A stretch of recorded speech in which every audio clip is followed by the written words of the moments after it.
संपदा the resource channel में आपका हार्दिक स्वागत है।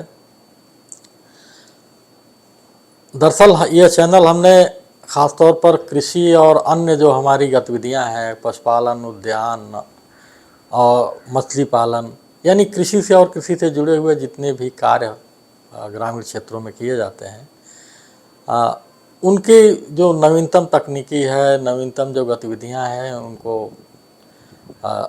उनके बारे में चर्चा करने के लिए बनाया है। लेकिन कई हमारे दर्शकों द्वारा ये हम प्रतिक्रिया दी गई कि ग्रामीण क्षेत्रों के जो बहुत सारे छात्र हैं, विद्यार्थी हैं, उनसे भी चर्चा हुई तो उन्होंने कहा कि कुछ ऐसी भी सूचनाएं हमें इस आपके चैनल के माध्यम से प्राप्त होनी चाहिए, क्योंकि आप जानते हैं कि ये कंपटीशन का युग है और लोगों को सरकारी सेवा और अन्य सेवाओं के लिए भी तरह तरह की प्रतिस्पर्धाओं, परीक्षाओं का सामना करना पड़ता है, उसमें लोग बैठते हैं।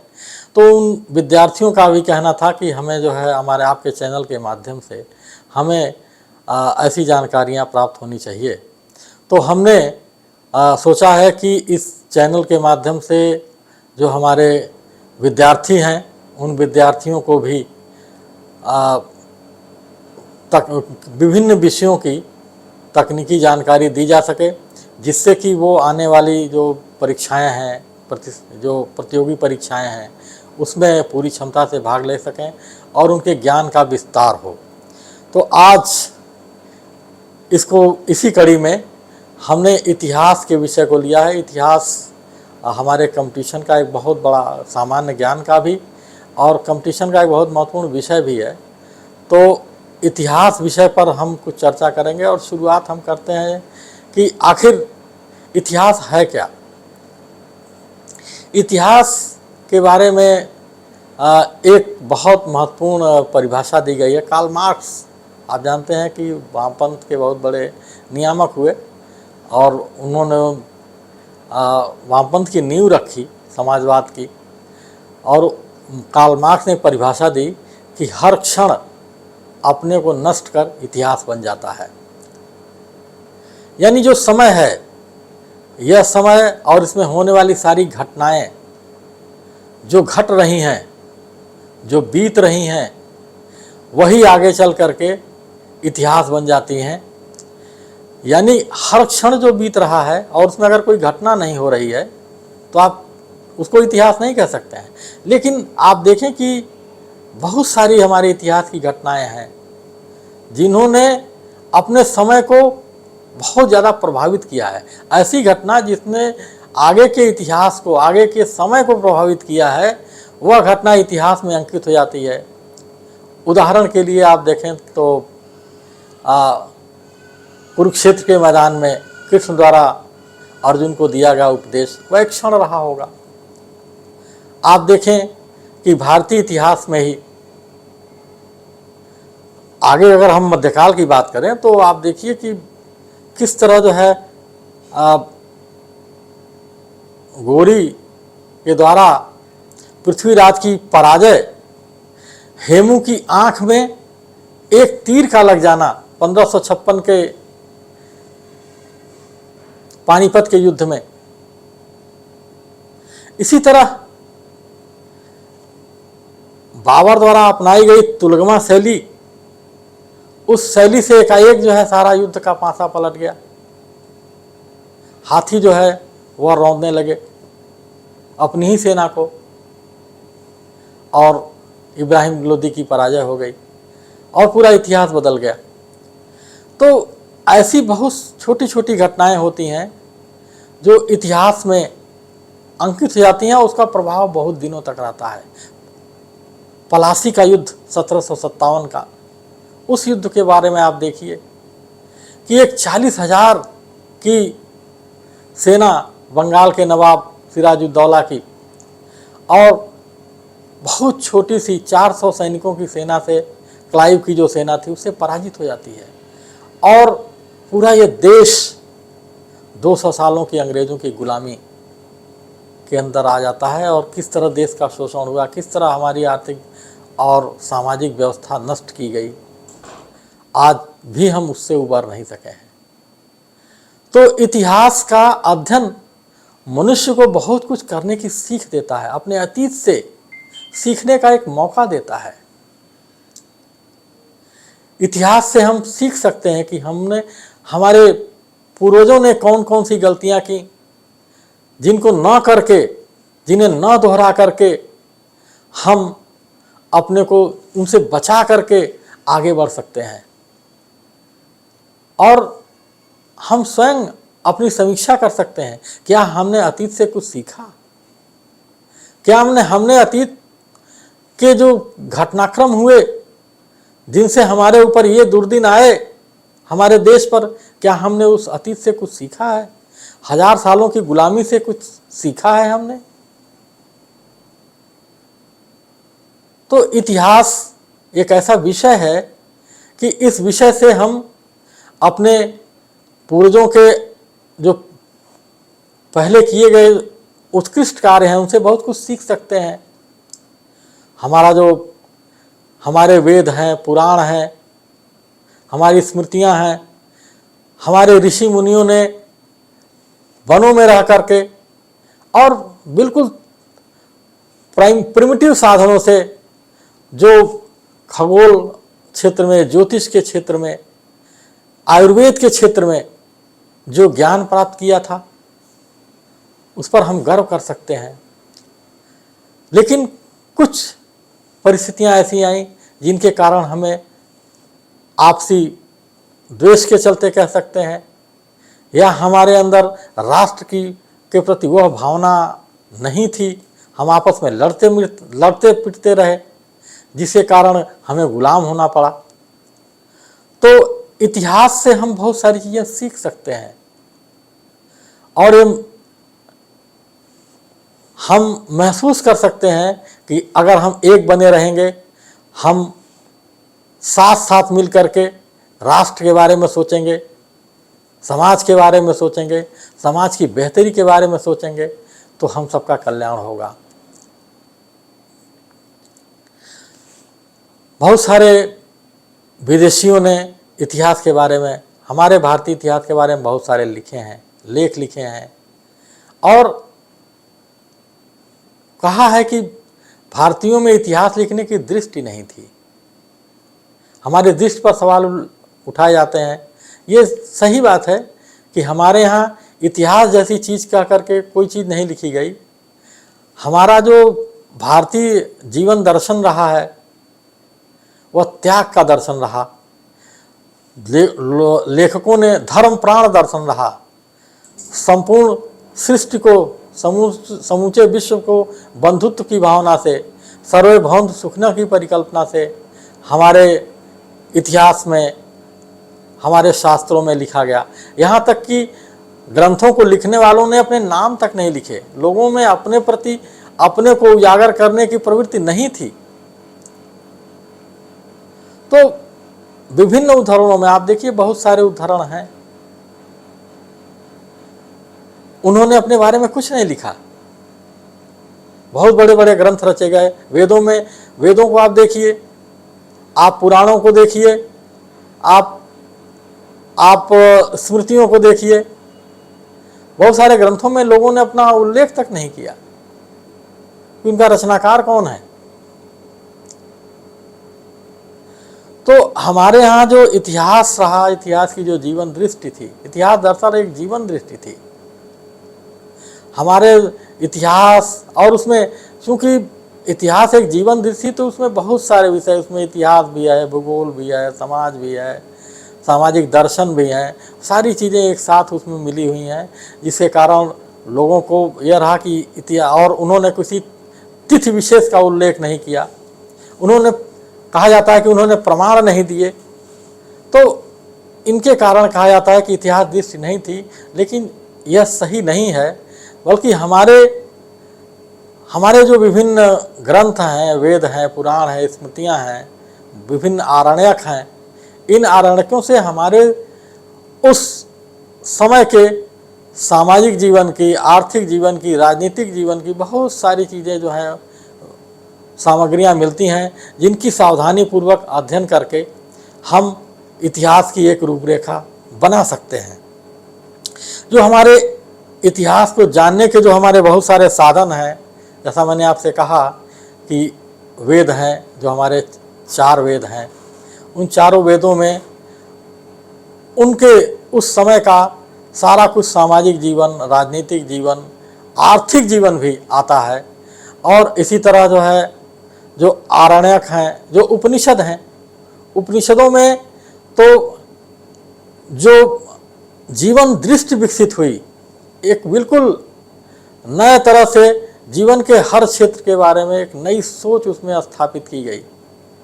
तो हमारे धर्म ग्रंथों में और उनके साथ के जो बहुत सारे ग्रंथ रचे गए, उन ग्रंथों में भी बहुत सारे जीवन के विभिन्न तत्व और बहुत सारी चीज़ें और बहुत सारी घटनाएं उसमें अंकित हैं।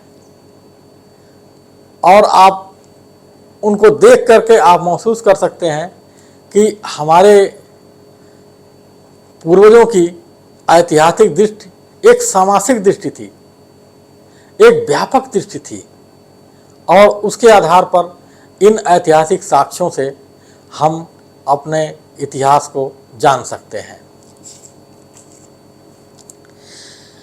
इसके अतिरिक्त बहुत सारे साहित्यिक ग्रंथ भी हैं, और इन साहित्यिक ग्रंथों से, विदेशियों के विवरणों से, और जो पुरातात्विक खोजें हुई हैं विभिन्न जगहों पे, उनसे भी हम अपने इतिहास के स्रोत के रूप में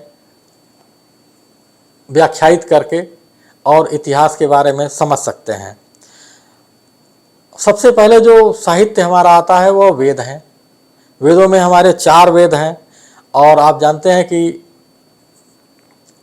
जो ऋग्वेद है वो सबसे बड़ा, सबसे पुराना वेद माना जाता है। इसके बाद ऋग्वेद के बाद यजुर्वेद है, सामवेद है और अथर्ववेद है। अथर्ववेद तो कहा जाए तो पूरा जो है वो सामाजिक जीवन से जुड़ा हुआ हमारा इतिहास है। उसमें नृत्य के बारे में, कला के बारे में, स्वास्थ्य के बारे में, आर्थिक जीवन के बारे में सारी चीज़ें जो हैं उसमें रची बसी हैं। ब्राह्मण, आरण्यक और उपनिषद, इनसे भी हमें उस दौर के बारे में बहुत अच्छी जानकारियां प्राप्त होती हैं। इसी तरह वेदांग हैं, सूत्र हैं, इनसे हम जान सकते हैं। आगे चल करके महाकाव्यों का जीवन आता है, और हमारे जो 2 महत्वपूर्ण महाकाव्य हैं, महाभारत के बारे में कहा जाता है कि ये वेद व्यास जी द्वारा रचित है, और रामायण जो महर्षि वाल्मीकि द्वारा रचित है। इन महाकाव्यों से कहा जाता है कि रामायण जो है पहले रची गई और महाभारत जो है उसके बाद का है। तो यह वह दौर था जबकि आर्य जो है वो उत्तर से दक्षिण की ओर जा रहे थे, और ऐसे में जो यहाँ लोगों से जो है मुलाकात होती है और उनके एक साहचर्य का, और उसके बाद प्रतिस्पर्धा का, और युद्ध भी होते हैं, उनका भी जो है उनमें वर्णन है। तो राम रावण का युद्ध जो है वो 2 सभ्यताओं का नहीं है, बल्कि 2 मानसिकताओं का युद्ध है। महाभारत का युद्ध आप देखिए, एक ही परिवार के 2 भाइयों के बीच का युद्ध है। यानी कि जो हमारे समाज में जो चीज़ें थीं, जो किस तरह जो है उस युद्ध में बहुत सारे अस्त्रों का वर्णन किया गया है। आज जो खुदाइयाँ हुई हैं मेरठ के पास बागपत में, आप देखिए उनमें जो है चैरियट मिला हुआ है, चैरियट मिला है, वहाँ पर कब्रें मिली हुई हैं, वहाँ हथियार भी मिले हुए हैं, जिससे कि पता चलता है कि उस समय के दौर में, महाभारत के दौर में किस तरह से लोग किस तरह के दिनचर्या लोगों की थी, किस तरह से लोग जो है एक दूसरे से, सामाजिक जीवन हमारा कैसा था। महाकाव्यों के बाद पुराणों का दौर आता है, और पुराणों के बाद स्मृति ग्रंथ आते हैं और बहुत सारी स्मृतियां ये धर्मशास्त्र के रूप में हमारे सामने आती हैं। आगे चल करके जो ब्राह्मणेतर साहित्य है,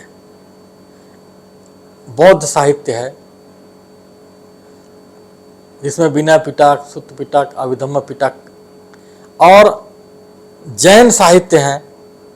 जैन साहित्य में बहुत सारे हैं, परिशिष्ट पर्वन है, भद्रबाहु चरित है, आचार्य सूत है, भगवती सूत है, कालिका पुराण है। बहुत सारे जो ग्रंथ हैं, इन ग्रंथों से भी इतिहास के उस दौर की बहुत सारी जानकारियां मिलती हैं। इसके बाद बहुत सारे लौकिक साहित्य भी हैं। अब जैसे आप देख लीजिए, जो साहित्य है, जैसे कल्हड़ की राजतरंगिणी है, या वाण भट्ट का हर्षचरित, कादंबरी, और बहुत सारे जो हमारे साहित्यिक ग्रंथ हैं, इन ग्रंथों से भी अब कश्मीर का तो पूरा इतिहास कल्हड़ की राजतरंगिणी से व्याख्यायित होता है। वाण भट्ट हर्ष के बारे में सारी जानकारियां प्राप्त होती हैं। तो इसी तरह विक्रमांक चरित है, यानी विभिन्न दौर में जो राजाओं के राजाश्रयों में रहे कवियों ने और लेखकों ने जो विभिन्न तरह के ग्रंथ लिखे हैं, इन्हें हम इतिहास के स्रोत के रूप में जान करके और उस दौर के इतिहास के बारे में जानकारी हासिल कर सकते हैं। पाणिनि की जो अष्टाध्यायी है, उस अष्टाध्यायी से उस समय की शिक्षा के बारे में जानकारी प्राप्त होती है। पाणिनि का अष्टाध्यायी और उससे व्याकरण की जो व्याख्या हुई है, किस तरह हमारे यहाँ शिक्षा का स्तर था। आप देखिए कि जो 1812 में और उसके बाद लॉर्ड मैकाले ने 1834 में जो अंग्रेजी शिक्षा इस देश में लागू की, और उसने अपने हाउस ऑफ लॉर्ड्स में जाकर के और जो अपनी रिपोर्ट प्रस्तुत की, उसमें उसने कहा था कि इस देश में कोई भिखारी नहीं था, इस देश में कोई ऐसा गांव नहीं था जिसमें कि एक स्कूल ना हो। गुरुकुलों को वो नहीं जोड़ता है, हर गांव में स्कूल था। इस देश में शिक्षा का जो स्तर अंग्रेजों के पहले था, वह 97% साक्षरता थी इस देश में। कोई अशिक्षित नहीं था, कहीं कोई गरीबी जैसी चीज नहीं थी, कहीं इस देश, उसने लिखा है कि मैंने इस देश में कहीं कोई भिखारी नहीं देखा। और अंग्रेजों के 200 साल के बाद यह देश भूखमरों का देश हो गया। तो इतिहास के इन स्रोतों से हम जानकारी प्राप्त कर सकते हैं। इसके अतिरिक्त विदेशियों के विवरण हैं। मेगास्थनीज जो यूनान के राजा सम्राट सेल्यूकस के दरबार से जुड़ा हुआ था और राजदूत बनकर के मौर्य साम्राज्य में आता है, और उसमें चंद्रगुप्त के ऐश्वर्य का जो वर्णन किया है, उसने सारी व्यवस्था के बाद आर्थिक सामाजिक व्यवस्था के बारे में जो वर्णन किया है। कौटिल्य का अर्थशास्त्र, उसमें सामाजिक जीवन के और राजनीति के, और यही नहीं, राज्य की सारी व्यवस्था के बारे में, आर्थिक, उस समय की सैनिक व्यवस्था कैसी थी, गुप्तचरों की व्यवस्था, श्रेणियों की व्यवस्था, इन सब के बारे में बहुत सारी जानकारियां उसने दी हैं। तो इस तरह बहुत सारे जो ग्रंथ हैं, विदेशियों के विवरण हैं, मेगास्थनीज आता है, डाइमेकस आता है, और इसके बाद जो चाइनीज लेखक आते हैं, चाइनीज जो आते हैं बौद्ध, और वो हालांकि वो मैक्सिमम बौद्ध थे, ह्वेनसांग है या युएचांग है, फायान है, इनके जो विवरण हैं, यद्यपि वो बौद्ध जो यात्री आते हैं, वो बौद्ध यात्री धार्मिक रूप से काफ़ी प्रभावित थे, और वो बौद्ध जहाँ उन्होंने बौद्ध साहित्य देखा या बौद्ध स्थलों का उन्होंने निरीक्षण किया, उसके आधार पर अपने विवरण लिखे हैं। लेकिन इनसे भी बहुत कुछ सामाजिक जीवन के बारे में जानकारी पाई जा सकती है और इतिहास के उस दौर की बहुत सारी जानकारियां हमें प्राप्त हो सकती हैं। इसके बाद जो पुरातात्विक जो स्रोत हैं, उन पुरातात्विक स्रोतों में आप देखिए जो अभिलेख हैं विभिन्न राजाओं द्वारा, जैसे अशोक के अभिलेख हैं, उनसे जो है बहुत सारी जानकारियाँ मिल सकती हैं। विभिन्न सारी वहाँ से अशोक के जो विभिन्न स्तंभ हैं, उनसे उस समय के राज्य का जो आदर्श था, वह कहता है कियंचुधम में अपासीन में बहु कथाने दया दाने सचो सोचे, किसी को कष्ट न देना, दया करना, दान करना, सत्य, इसके बारे में वो चर्चा करता है। यानी राज का आदर्श कितना व्यापक था। वो कहता है कि हमने सारे सड़कों के किनारे पेड़ लगवाए हैं, सरोवरों का निर्माण कराया है ताकि लोगों को सुख सुविधाएं प्राप्त हों, अस्पतालों की स्थापना की है। आप देखिए इसी तरह बहुत सारे रुद्रदामा का जो अभिलेख मिलता है गिरनार में, जूनागढ़ का जो अभिलेख है, या इसके अतिरिक्त आप देखिए मुद्राएं हैं। गुप्त पीरियड का तो बहुत सारा इतिहास मुद्राओं पर आधारित है। समुद्रगुप्त की मुद्राएं, चंद्रगुप्त के समय की जो मुद्राएं हैं, सोने की मुद्राएं हैं, समुद्रगुप्त की मुद्राएं हैं। सोने की मुद्राओं से ऐसा प्रतीत होता है कि उस समय कितनी समृद्धि रही होगी। उसके बाद अगर चांदी की मुद्रा मिलती है तो यानी कि थोड़ी सी समृद्धि कम हुई। दक्षिण में जो इतिहास है, वहाँ शीशे के सिक्के चलवाए गए थे। तो यानी बहुत सारे राजवंशों का इतिहास तो सिक्कों से जाना जा पाया है। इसी तरह स्मारक हैं, बहुत सारे स्मारक जो बनवाए गए।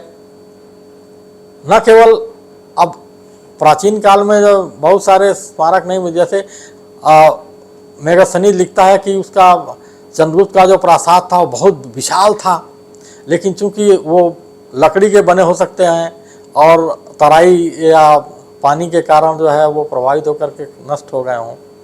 लेकिन जो जैसे स्मारक शिलालेख हैं, शिलालेख तो अजर और अमर हैं। इसके अतिरिक्त आगे चल करके जो विभिन्न बिल्डिंगें बनाई गई, आप देखिए चोलों का इतिहास, और जो मंदिरों के रूप में या महलों के रूप में आज भी हमारे सामने उपस्थित हैं कि किस तरह जो है कला थी, किस तरह की संस्कृति थी और किस तरह के स्थापत्य, उसमें एक किस तरह गुणवत्ता के साथ अद्भुत चित्रकारियाँ और उसमें मीनाकारियाँ की गई हैं, जिसको देखकर लगता है क्या ये मनुष्य द्वारा बनाए गए हैं। तो हमारे उत्तर से लेकर दक्षिण तक बहुत सारे हमारे ऐसे स्मारक हैं जिनसे हमें इतिहास के बारे, उस समय के इतिहास के बारे में जानकारी मिल सकती है। हालांकि उत्तर भारत में जो बहुत सारे विदेशी आक्रमण हुए, उन्होंने बहुत सारे स्थापत्य को नष्ट कर दिया। लेकिन आज भी दक्षिण भारत में आप जाइए, आपको इतिहास के बहुत सारे स्थापत्य मिलेंगे, जिससे हमारे उस समय के इतिहास और उसमें हमारी जो ऐतिहासिक समृद्धि थी उसके बारे में जानकारी प्राप्त हो सकती है। तो इसी तरह आप